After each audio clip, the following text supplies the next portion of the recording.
welcome to my YouTube channel Study with Prati 2, and in today's video we are going to cover our part 3 for chapter 2, Perspective on Public Administration, core paper of BA Honors Political Science students semester 2.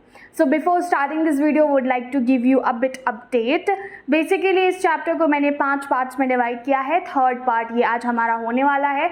बाकी के आपको parts की link यहाँ पे मिल जाएगी, आप checkout कर सकते हैं. For this particular topic if you are looking for the notes तो डिस्क्रिप्शन बॉक्स एक बार चेक करो, वहाँ पे मैंने अपने साइट पे नोट डाल दिए हैं तो आप वहाँ चेकआउट कर सकते हैं. Also would like to tell you all in this upcoming August, and maybe in the very beginning of September, we are launching a crash course for BA Honors students for all the semesters, something which you can directly buy from our website, can enjoy the video lectures, can have the live sessions weekly, can solve your doubts direct from me, an important question, notes, everything is going to be into this particular course. तो जब भी आएगा आपको इसके अगर update चाहिए है, make sure you stay connect with me onto my Instagram. तो इसका लिंक आपको डिस्क्रिप्शन बॉक्स में मिल जाएगा. And here, let's get started with this one.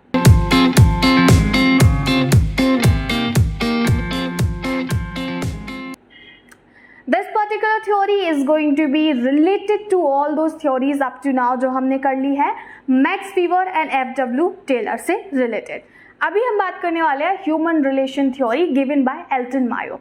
Elton Mayo ने ये थ्योरी दिया था वही हमारा in the very beginning of और early 20th century, and during that time he emphasised that कि मैकेनिस्टिक व्यू से निकल करके let's talk about the personal touch और ह्यूमन रिलेशन. बिकॉज फैक्ट्रीज में, ऑर्गेनाइजेशन में जो लोग काम कर रहे हैं वहाँ पे हम बात कर रहे हैं प्रोडक्टिविटी की, एफिशिएंसी की. तो आप इन सब में ब्यूरोक्रेटिक व्यू लेकर आए, साइंटिफिक मैनेजमेंट लेके आए, बट इन्होंने फोकस किया social and psychological aspects of the work place. क्योंकि अगर ये दोनों चीज़ें ही केटर हो रही हैं काम करने वाली जगह पे तो वर्कर को ज़्यादा बेटर फील होगा. इसके लिए हॉथरॉन स्टडी की गई.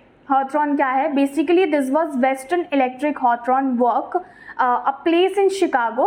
तो ये 1924 से लेके 32 के बीच में सीरीज ऑफ एक्सपेरिमेंट्स किए गए और लोगों को ऑब्जर्व किया गया. Out of that they concluded the key principles for improving the socio and psychological aspects on to the work place. हम यहाँ पे देखते हैं. सो मेनली इन्होंने सोशल एंड साइकोलॉजिकल फैक्टर्स के बारे में बात की. कोई अगर वर्कर काम कर रहा है तो उसके लिए क्या क्या चीज़ें इंपॉर्टेंट होती हैं, ठीक है. सो सिर्फ एक के लिए नहीं, क्योंकि ये ग्रुप को स्टडीज़ कर रहे थे, अलग अलग टाइम पे किया तो बहुत सारी नई चीज़ें पता चली. इनफॉर्मल ग्रुप डायनामिक्स का कितना ज़्यादा इंपॉर्टेंट रोल होता है. आप जहाँ पे काम कर रहे होते हैं, आप कॉलेज जा रहे होते हैं या फिर आप एडमिनिस्ट्रेशन में अपना काम कराने के लिए जा रहे होते हैं, समवेयर बिसाइड दिस फॉर्मलिज्म आपको कुछ ऐसे लोग मिल जाते हैं जिनके साथ आप इनफॉर्मली गैदर होना चाहते हैं और कम्युनिकेट करना चाहते हैं. Then communication of participation. So if a worker is not feeling like doing work, why it is so, communicate about it. If someone is going to ask in that way, otherwise तुम्हें job से निकाल दिया जाएगा. And then psychological and emotional factors को भी यहाँ पे consideration में लिया गया. जो हमारा हॉथरॉन स्टडी किया गया था और एक्सपेरिमेंट किया गया था, इसको 4 फेजेस में यहाँ पे डिवाइड किया गया है. नोट्स में मैंने एक्चुअली सारी चीज़ें क्लियर करके डाली है तो आपको दिक्कत नहीं होनी चाहिए इन माई ओपिनियन.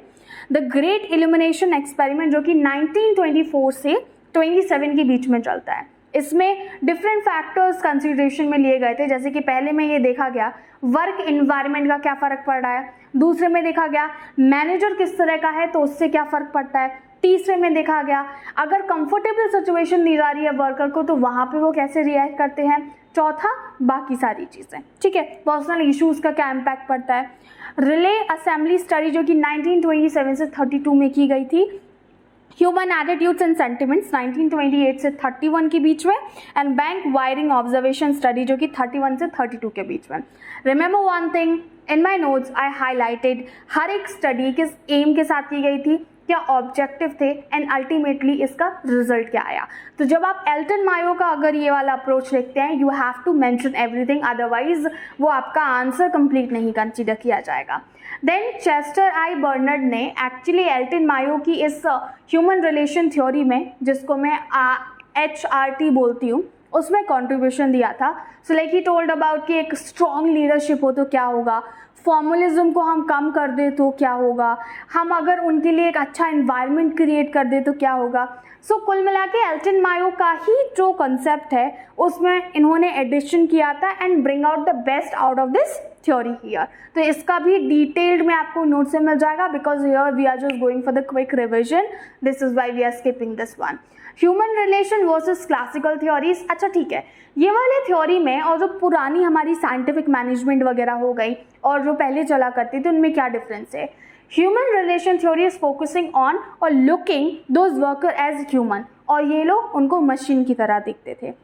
इनके लिए प्रोडक्टिविटी ज़्यादा ज़रूरी थी, इनके लिए जो एम्प्लॉय है उसकी वेल बीइंग ज़्यादा ज़रूरी है, जो आजकल बहुत सारी MNCs ला रही हैं, जैसे कि women who are working into IT sector and any other, they are getting the maternity leave now, even the father is getting that one because they are the new father there, and many other aspects.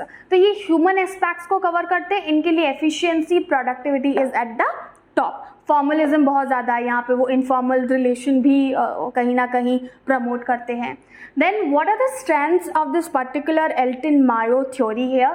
तो वो strength इनका यही है कि wellbeing पे focus कर रहे हैं, दूसरा सोशल फैक्टर्स पे को रिकॉग्नाइज कर रहे हैं, उन पे ध्यान दे रहे हैं, और एम्प्लॉय के उससे जुड़े हुए जितनी भी प्रॉब्लम्स हैं उनको सॉर्ट आउट कर रहे हैं। तीसरा, एम्प्लॉय एम्पावरमेंट हो रहा है, because obviously in working such kind of a company where my emotional and mental health is being into consideration, I will love to be a part of that particular company rather than who is offering me tons of money but they are just considering me as a machine, right? There are many people जो अपना switch इसलिए नहीं करते job because they know beside the salary उनको वहाँ पे वो चीज़ दी जा रही है जो शायद कहीं और चेंज कर लेंगे तो उन्हें नहीं मिलेगा। The comfort, their personal problems, they are taken into consideration. And then enhanced communication and collaboration, because now employees का social and well-being देखा जा रहा है ना, इसकी वजह से वो अब कम्युनिकेट करने में इतना हेजिटेट नहीं होते। They are actually feeling free to talk about their problems and they are just collaborating upon it. And now as every theory comes to the point जहाँ पे उसके लिमिटेशंस होते हैं। फर्स्ट ऑफ ऑल इसके criticism इतने नहीं है, इसके लिमिटेशंस है, ठीक है। मतलब ये क्योंकि काफ़ी एस्पेक्ट में सक्सेसफुल रही थी, इसके लिमिटेशंस है नेग्लेक्ट ऑफ फॉर्मल स्ट्रक्चर। आप जहाँ पे कहीं पे इनफॉर्मल माहौल क्रिएट कर देते हैं ना, तो वहाँ पे फॉर्मलिज्म लोगों में आता नहीं है। जस्ट लाइक दैट आप अपने दोस्तों के साथ बैठकर नहीं पढ़ सकते हैं क्योंकि आपको उनकी शक्ल देख के हंसी आ जाएगी। दूसरी चीज़, I teach in to my live classes, I make sure कि मैं स्टूडेंट से एक लिमिटेड तौर पर इंटरेक्ट कर रही हूँ, क्योंकि कई बार कुछ बच्चे ऐसे आ जाते हैं, if I am just being informal in my conversation and so on, they forget the boundary of a teacher and a student and they just talk in a random way and that's not good, ठीक है। it occurs at every place। तो informalism इन्होंने ज़्यादा promote कर दिया। Lack of focus on task efficiency, चूँकि अब formalism रहा नहीं है तो टास्क एफिशिएंसी होगी या नहीं वो कुछ नहीं है, ठीक है। Potential for conflict of inefficiency and क्योंकि अब कॉन्फ्लिक्ट ज़्यादा होंगे, क्योंकि जब इनफॉर्मलिज्म आपने प्रमोट कर लिया तो कुछ ना कुछ वहाँ पे ग्रुप्स डिवाइड होंगे ना आपस में, the one who will be favouring the other and the other group would be against of that previous one, तो ये कॉन्फ्लिक्ट ज़्यादा हो जाएगा। एंड लिमिटेड एप्लीकेबिलिटी, तो इसका कहीं ना कहीं चूँकि इनफॉर्मलिज्म प्रमोट कर रहे हैं, ये एप्लीकेबिलिटी इसकी कम हो जाती है इस मामले में। So you see that because of informalism कई सारी प्रॉब्लम्स आती हैं, मेनली इसका लिमिटेशन इनफॉर्मलिज्म की वजह से ही आता है। जस्ट लाइक दैट इमेजिन मैं अपनी क्लास में जो आपको लेक्चर डिलीवर कर रही हूँ अपनी एक्सपीरियंसेस पढ़ाने से ज़्यादा शामिल करने लगूँ, how it would be. Otherwise आप बोल रहे हैं आप मेरी क्लास में आते हैं, आपने मेरा कोर्स ज्वाइन किया, मेरे साथ अक्सर ऐसे स्टूडेंट्स के साथ होता है, बोलते हैं मैम आज ना हम आंसर राइटिंग नहीं कर पाए क्योंकि हमारे फैमिली में एक फंक्शन था। आई से दैट ओके कल कर लेना। अब वो बोलेंगे कल, क्योंकि मैंने उन्हें एक बार फ्लेक्सिबिलिटी दे दी, now they know that it could be adjusted and वो थोड़ा थोड़ा एडजस्ट होकर के ज़्यादा हो जाएगा and they are not able to achieve the objective that have decided for themself. So this is the entire theory that you need to do for the Elton Mayo and that's it. अब इसके बाद आपका I think rational choice आता है और ecological approach आता है, तो वो भी आज ही अपडेट कर दूंगी। अंटिल देन अगर इससे रिलेटेड कोई डाउट है you can reach out to me on to my Instagram, hit the like button, share this video and subscribe to for more such kind of video content. Bye bye for now.